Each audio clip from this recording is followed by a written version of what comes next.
they're afraid of meeting some dude who's gonna fucking do this shit. It's gonna fucking murder them for being trans. Thursday morning when Nikki Kuhnhausen left her friend's home to meet up with a man that she had met the night before. She had spent the early part of the morning chatting with him on Snapchat using her friend's phone. The two had set up a meeting, maybe a romance or maybe just a quick hookup. Youthful, vibrant, and fiercely independent, Nikki lived her life on her own terms, and she did what she wanted to do. She didn't tell her friends where she was going or when she would be back. That just wasn't in her nature. And no one immediately thought anything was out of the ordinary that morning. And when she didn't come back later in the day, there was always a chance she had gone to stay with her mother or even with some other friends. Yeah, I think like not everybody has people in their life, but I feel like you should definitely tell people where you're going. Like if I'm going somewhere for somebody I don't really know that well, and I'm going over there for like a few days or something like that, just tell people where you're going. It's like the most responsible thing to do. Just tell somebody like, hey, if it's like a friend or family member, somebody, I'm going here, blah blah blah. 4 days later, though, no one had seen Nikki or heard from her. Her mother, Lisa Woods, said that the two generally spoke every day or two, always keeping in touch. On June the 10th, her mother really began to worry. Checking with Nikki's friends, they let her know that they had not seen her since she left their place that last morning. A Vancouver teen is missing and believed to be in danger. Police say no one's heard from her since the beginning of this month. She was last seen getting into a man's car near 4th Plain Boulevard and Brant Road. That's where Fox 12's Audrey Wheel joins us live. Audrey? Yeah, this is 17-year-old Nikki Kuhnhausen, and family, friends, and investigators are all desperate to find her. They've passed out about 500 of these flyers, hoping someone can help. She's my rock. Lisa Woods clutches a photo of her daughter who she hasn't seen in weeks. This is my daughter. This is my baby. This is my reason for living. Without her, I can't breathe. I can't function. Nikki hasn't spoken to her mom, who she usually talks to every day. It's different from the other crime videos they watch. Usually they get right to like the investigation. But I like when it's kind of building up more of the story and the lore, and even more information about the person. I guess there isn't always a ton of information about the victim's family. So videos like this, so it's good to get like a little information of like a backstory, what their personality is, stuff like that. Being prevented from contacting me. She is being held in some situation where she cannot reach me because that's all she's trying to do right now. She's screaming for me, she's calling out my name, and I don't know where she is. And I can't get to her. Now Woods just hoping someone else will know where her daughter is and bring her back. Before we start, we would like to extend our deepest sympathies to the loved ones of Nikki Kuhnhausen, who lost her life in this devastating case. Lisa Woods called the Vancouver Police Department and filed a missing persons report on her daughter, and local law enforcement were put on the lookout. There were extenuating circumstances that made the situation more urgent. Nikki was only 17 years old, a month shy of her 18th birthday, no matter how outgoing, fearless, and mature she may have seemed. Nikki was also a trans woman, and in that year, there had already been 24 cases. Oh, shit, okay, yeah. Yeah, that makes sense. Whenever it's like anything involving trans people, especially trans person gone missing, like the trans murder rates are like super, super high. The life expectancy for a trans woman of color is literally like super, super low. It's literally 30. That's the life expectancy for a trans woman of color, 30 years old. Of trans people being murdered in the U.S. just for who they were. She was a minor and a person who could find herself the target of a hate crime. Yeah. Nikki, born Actually, I just thought about this right now. I literally talked to somebody recently. They've had problems with this same thing where like somebody was like pointing a gun to them. Somebody I know personally who's literally, because they're trans, had like a gun pointed at them. I live in Philly, so me personally, I'm kind of used to guns being pointed at me. That happens sometimes. But like for them, just because they're trans, like there's a lot of transphobic people, and then like there's so much national attention for trans people. A lot of it ends up being negative, and there isn't a lot of direction towards people say, hey, trans people are people, and I want to make sure I say that now, just even on this broadcast. Trans people are people. Trans women and women, trans men are men. There's no reason to be transphobic and really so cruel and mean and alienate people just because you don't really understand what's going on with them or understand how they present themselves, or like just denying the basic humanity of other people. And that's where a lot of transphobia comes from. Because at one point in this country it was like Japanese people, point in the country it's black people, and now it's trans people who are like the main vocal talking point. And that's just the pedagogy of the oppressed, and it's always like group of people being systematically oppressed in America. And I personally just hate that shit. So I definitely stand with trans people as much as possible. And I've also trained at like offline events for trans support because it's just something I just believe in. And I hate to see any group of people oppressed. Of 6 that she was a girl, even though she had been assigned male gender at birth. Supported by her mother, Nico became Nikki and went on about her life, unapologetic and refusing to be scared or intimidated by classmates or others about her choice. The question was, where... I definitely respect that too. It's really hard when like society is against you. Even people who said they're like liberal are still, not going to be trans inclusive. As the term trans exclusionary radical feminists or TERFs, people who are in support of women in general, but are not supportive of trans women. So they just exclude trans women from like, oh, you might hear like a bathroom bill, like trans women are gonna assault you in the bathroom, trans women are gonna do this, like all that shit is just made up propaganda. Where had Nikki gone? And who was she with? Why hadn't she gotten in touch with anyone? Friends and family members put up missing person posters all over Vancouver and nearby Portland, Oregon. Surely someone would have seen her and possibly taken note, but no one called with any information. Her mother, Lisa Woods, began to investigate on her own, trying every avenue to find out where her daughter was, hopefully before it was too late. Her mother began to check with Nikki's many friends until she found her first lead on what may have happened. On June the 13th, Woods told Vancouver police officer Jake Carlo that Nikki had left her friend's apartment around 6 a.m. with an unnamed Russian man. 6 days later, on June the 19th, one of Nikki's friends, Tiffany McConnell, calls the Vancouver Police Department and tells Officer Brandon DeGraw also that Nikki had left that morning in the company of a Russian man.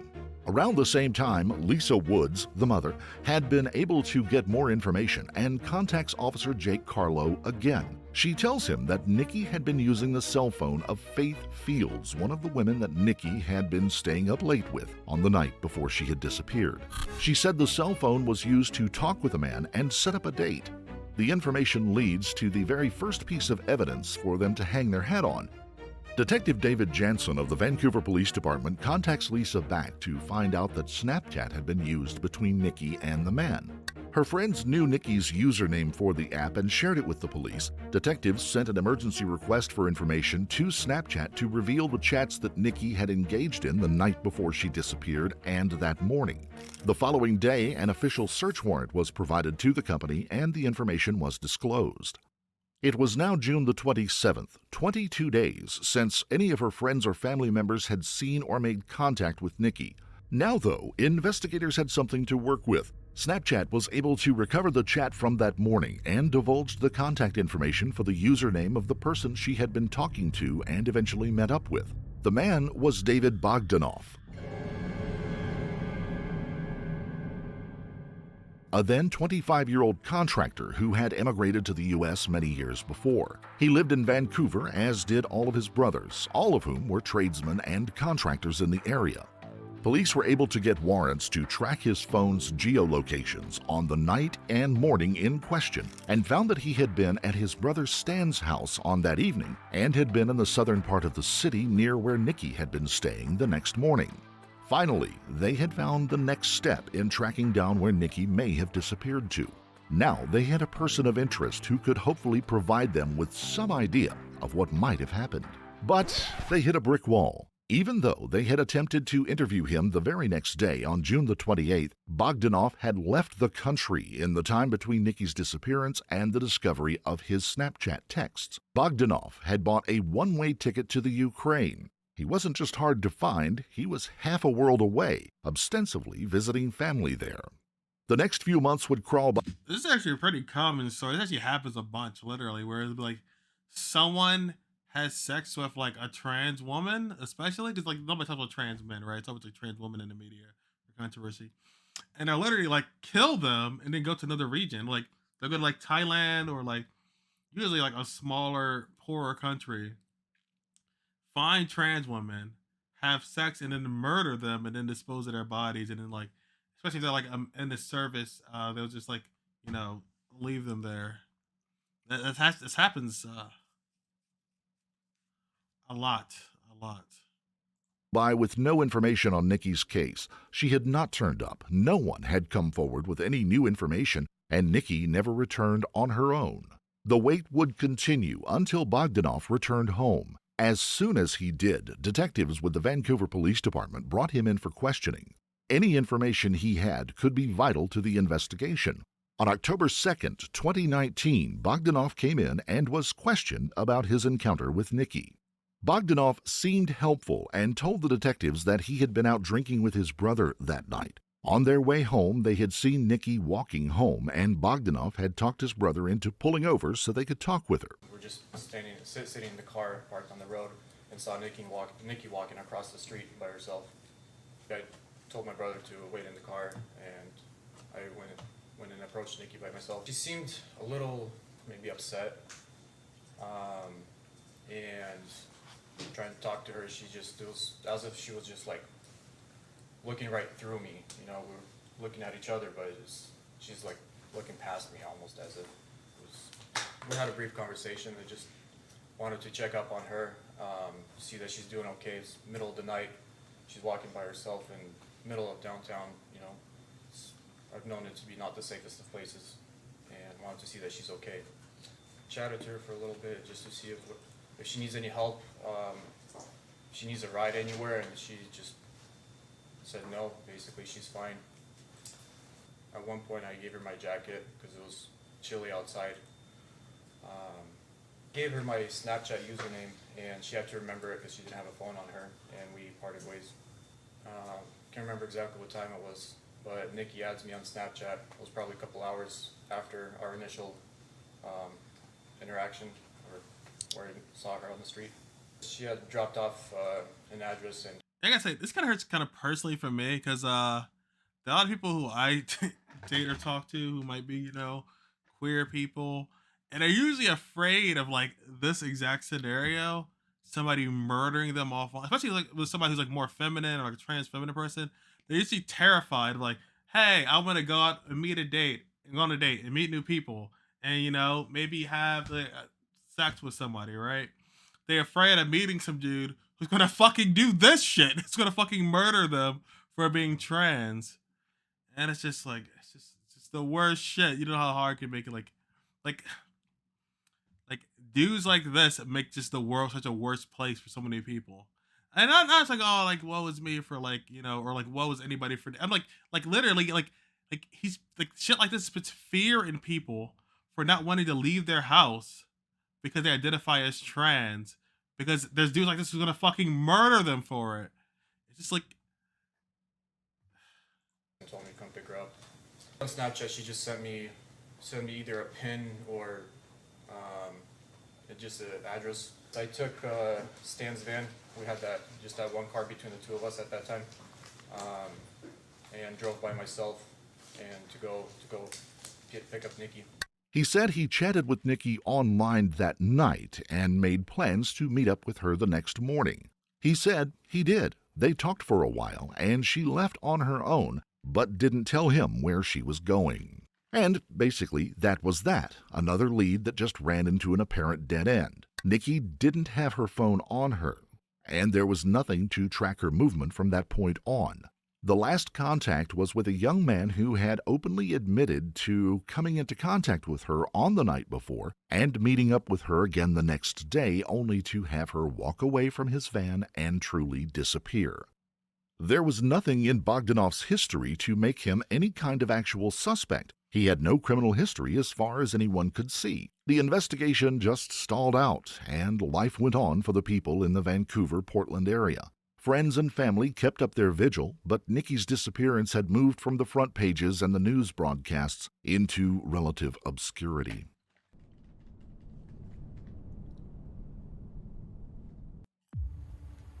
Detective Superintendent Roy Grace, I know what you've... The remains were found in a brushy area at the bottom of a steep hill with a road above, and the first thing the hikers saw was a human skull. Then the remains of the other body parts were scattered here and there. They immediately contacted local police, and a crime scene was established at the location. Forensic teams combed the area and recovered an almost entire human skeleton, along with a brightly colored jacket and some other personal effects, and what would eventually be declared the weapon used to kill the person. A cell phone recharging cord had been looped around the neck of the victim. A few strands of the victim's hair were still caught in the knot.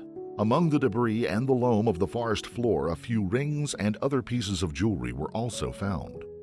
Initially, police were cautious about declaring these as Nikki's remains, even though the remains did suggest someone of her size and build. The clothing scraps found on the site roughly matched what she was thought to be wearing. The jacket also could have been a match for the one that she was given by Bogdanov the night before her disappearance. The police waited for positive identification by the medical examiner's office, who were able to extract and match DNA for Nikki with those found on the remains and in the strands of hair in the knotted cell phone recharging cord. While they waited on those results, they looked back over the cell phone's geolocations of Bogdanov on the day of Nikki's disappearance, wherein they found the evidence they needed. Bogdanov had been near that location on Larch Mountain on that very morning.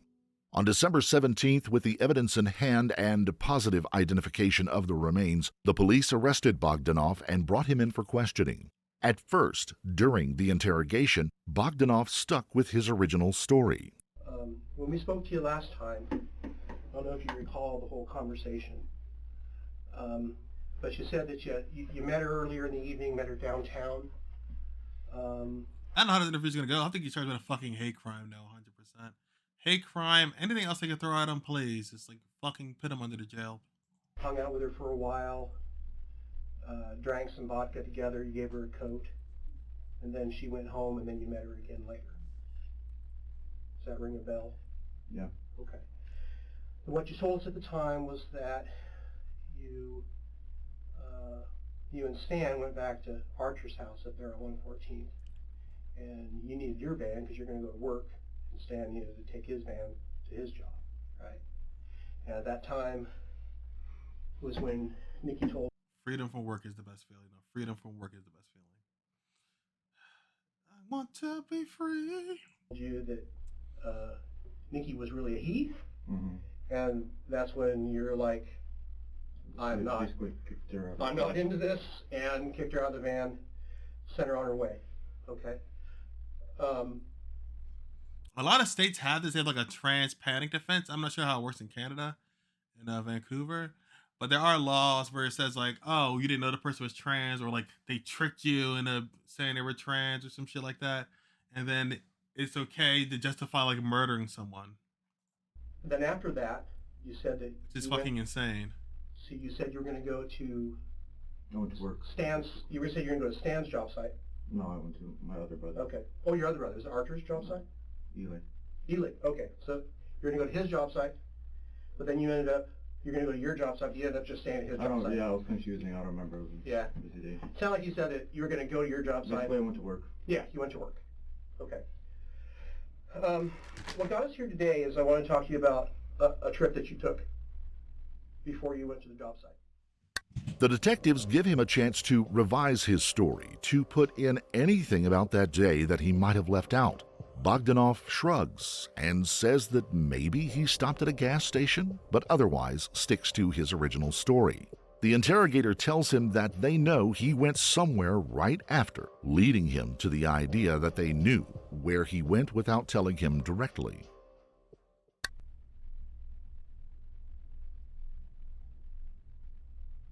You didn't just go to work, did you? I think I want to talk with the lawyer.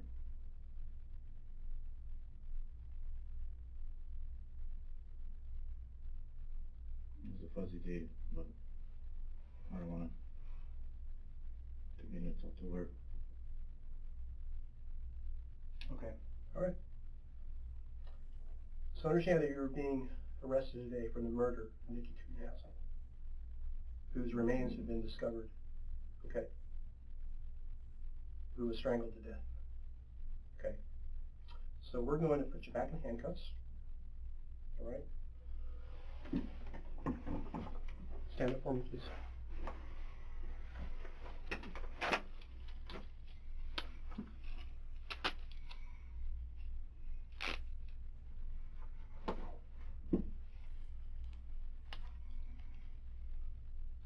Yeah, arrest this fucking sick I'm not bastard. going to ask you any additional questions because Takes you prints, can go through make sure it's rights him. and counsel. Okay. That is what's going to happen today. So, All right, sit down. sit down here, and we are going to finish doing some paperwork. Have some other things that need to do, maybe a little while. Okay. We may put you in a temporary holding cell for a bit, get you something to drink. You're probably going to be here for a little while, and then you're going to be booked.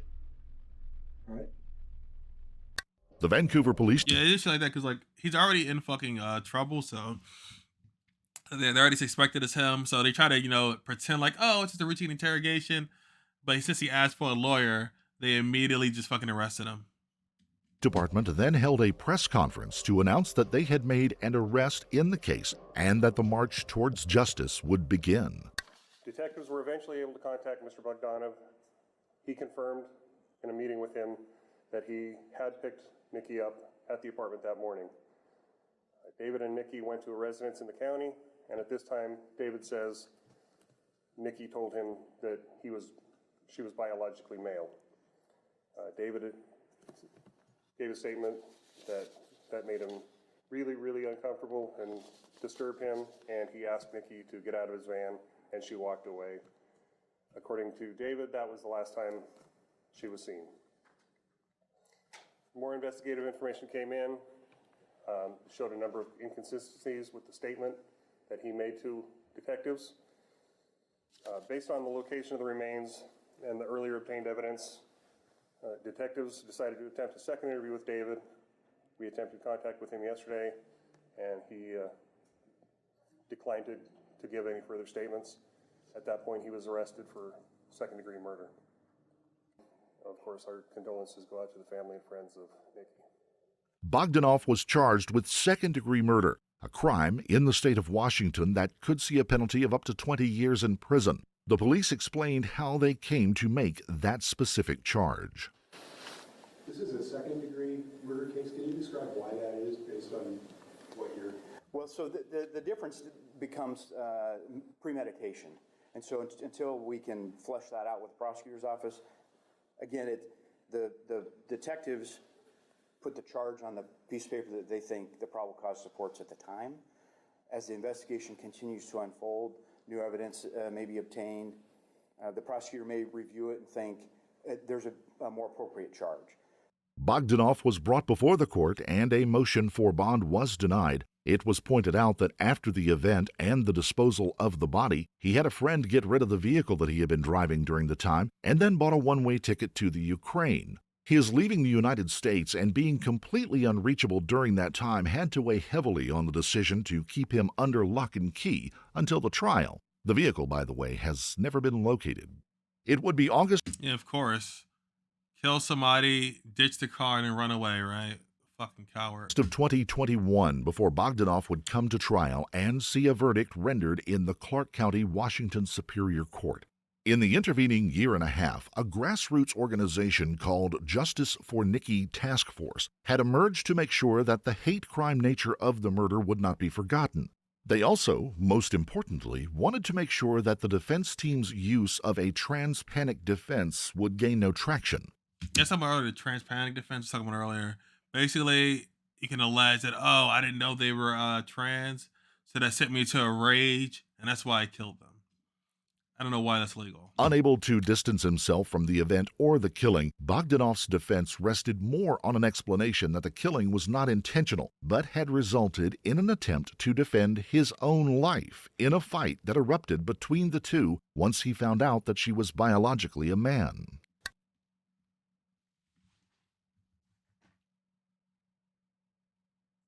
I opened the door for Nikki. She got in, and then I went around and got in the driver's seat myself. While I was filling up, I realized I needed to use the bathroom, and so I stopped by back at the house that was just around the corner. and went to use the bathroom. I went inside the house. Nikki stayed in the car, and I was gone for a couple minutes maybe. Went to use the bathroom, and then came back to the car. I came back, and I opened my driver's door and saw that Nikki was moved to the back seat now, in the back of the car. I was anticipating, thought that we're just gonna, hook up probably, and I'm just gonna drop her off. I eventually got in the back. She invited me to come sit in the back with her. Before I got into the back seat, I removed my gun that was on me. Well, she invited me to come sit in the back. I removed my gun. I told her that I conceal carry, and I have a concealed carry permit, and so that she doesn't freak out or anything. And I reached in and wedged the gun between the center console and the driver's seat. Kind of pulled the seat back and just wedged it there. It's where I oftentimes had it. So if I'm sitting in the driver's seat, it's right by my knee. We chatted for a little bit. That transitioned into us making out.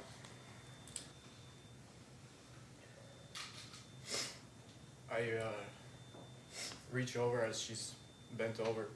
I reach over and put my hand in her pants. I worked around the layers of clothing and felt what was clearly balls and penis. He's crying because he touched the penis? I was in shock that I had just been deceived.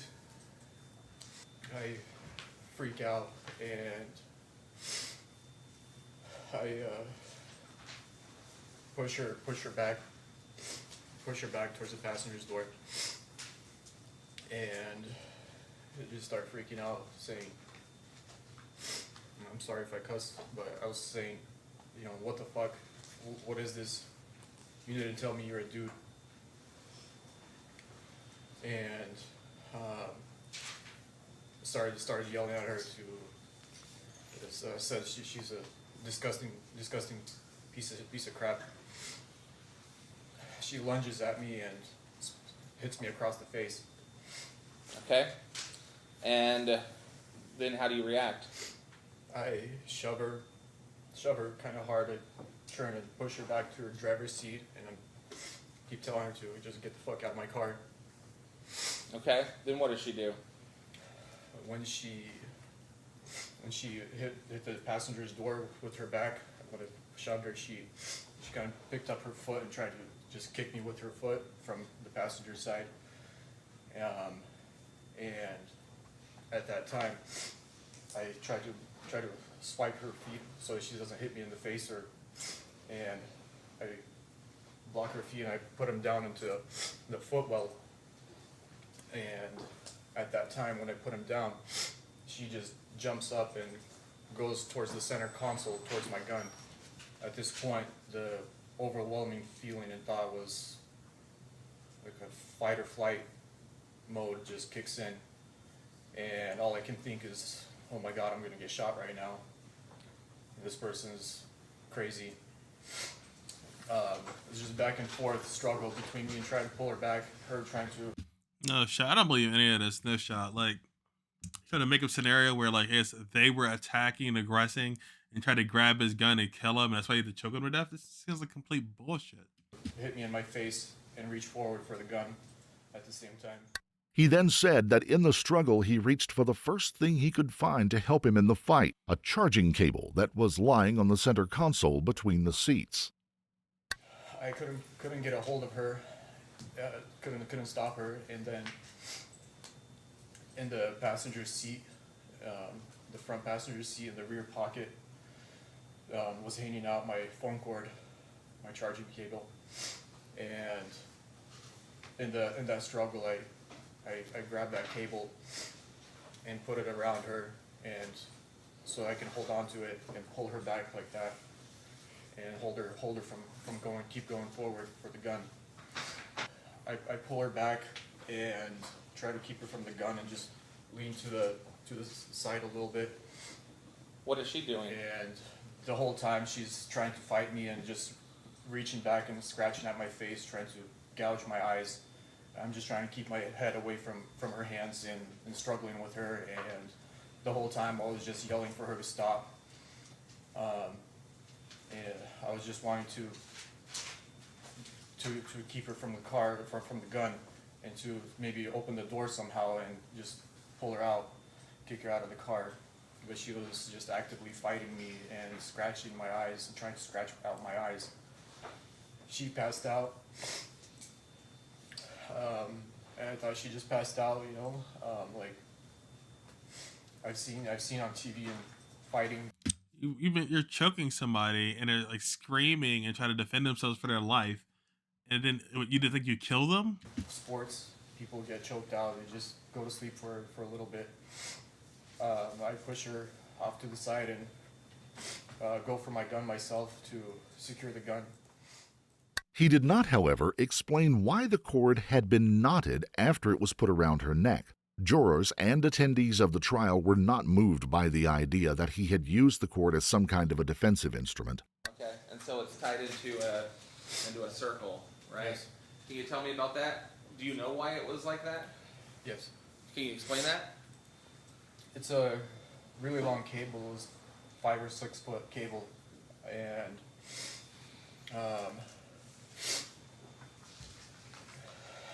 I was using it in my center console to charge my phone, and because it's so long, it always keeps falling in between the passenger seat and the center console and getting under the seat and getting stuck every time. Every time I'm having to fish it out from under there whenever I'm trying to use it. So what I did is just folded it in half so that the two ends, the USB end and the end that goes into the phone, are together, and tied that. While the sad state of the remains after nearly 6 months in the wild would not be able to show any bruising or soft tissue injuries telling the story of the struggle, the strangulation and knotting of the cord gave life to the idea that it had just slipped up from Nikki's shoulder during the struggle. In addition, the gun he said Nikki had attempted to grab could not be found. It can only be presumed that it was disposed of just like the vehicle the two had been in. I came back around to check up on Nikki, and she wasn't waking up, and I started. I tried to check if she's breathing. You know. Was she? No. And then, Nikki Kuhnhausen, just 17 years old, was dead, killed at the hands of a man that she had met just the night before, and... Holy shit, and they're a minor too? Holy shit. It's getting worse and worse. Not only did he murder this person, not only did he hate crime for murdering a trans person, they're also underage. What the fuck? ...whom she may have engaged with sexually just minutes before. A young light had been snuffed out, and the dire nature of what happened washed over Bogdanov. Mind Bloom is helping people achieve life-changing clinical and personal breakthroughs. I'm scared and I don't know what to do. First thing I think is I need to call the police. Yeah, if you believe anything he's saying, you have to be like mentally ill, insane. Might actually need like help, like seriously help.